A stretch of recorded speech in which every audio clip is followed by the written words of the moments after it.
Hi, I'm Peter, and on this episode of Digital Minute, we're looking at Google's rollout of responsive display ads for all of its customers. Responsive display ads will soon become the default format, making it easy to serve the most relevant assets from across an inventory.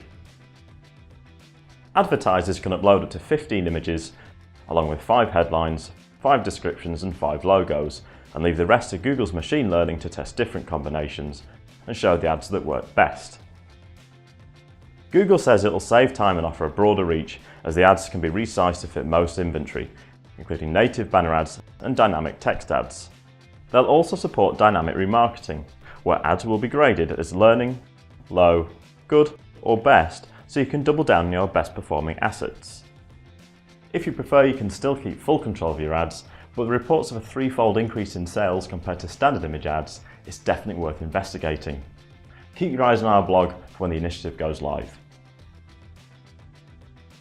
Thanks for watching, I'm Peter Adams, and that was your Digital Minute.